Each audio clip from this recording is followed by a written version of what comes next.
दिदू बाळा आज लेकरू माझं एकटंच पॅकिंग करायला लागलंय. अगं बहिड्याला पण डाळिंब काढतंय लेकरू सकाळपासून, नाहीतर त्याला काम नसल्यावर तुझ्याकडे करतायच किती तुझं तुला मदत. होय की मला घरातलं बी करू लागायचं, परत देवपूजा फुलं आणून पुन्हा इकडचा तिकडचा पसारा आवरायचा. तर ही आपला काळा मसाला आणि भरपूर जण विचारतात की फक्त ही मिरचीच आहे का, ह्याच्यात मिरची नाही, भरपूर सारे कच्चे मसाले ऍड केलेले आहेत. जर तुम्हाला व्हॉट्सअपला मेसेज केला तर मी सांगेन काय काय ऍड केलंय ते. असं सांगतात ना, मला त्याची नावं पण माहित नाही. हा आणि त्याच्यात ती म्हणजे ती तयारच केलंय ना आमच्या दिदू बाळानं सगळं, त्याच्यात काय काय आहे काय काय घालते ते काय काय नाही ती. त्याच्यामुळे तुम्हाला ती बघितलं तर कळ काय काय असतंय ती त्याच्यात.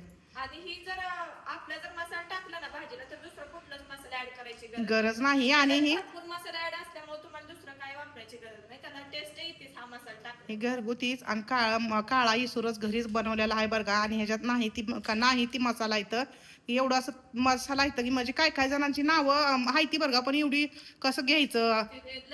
पहिलं कसं दालचिनी असा गरम मसाला थोडंच टाकायची, धन आणि खोबरं असंच थोडंच. आता काय काय निघलंय त्या पद्धतीनं मी करते आपलं घालून काय काय मला येतंय ती, म्हणजे माझ्या हाताची स्वाद.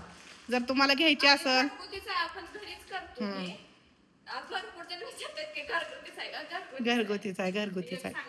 तर आमचं तिथं बाळा असं एकटंच पॅकिंग करत बसलंय. भरपूर करायचंय बरं. आणखीन हे डबा आहे भरलेला आणि हे असं करत बसलंय. बस मग करत तिथं बाळा मसाला दाखवलाय की मस्तपैकी. वास बघ की सगळीकडे ही व्हायला लागलाय. भाड्याला तर तिखट असं पॅकिंग करायला लय आवडतं त्याला, कारण की वास लय आवडतो म्हणतो मला. आणि लगेचच कशाची तर आमटी कर म्हणतो, भाकरी ना आमटी खातो काला करून.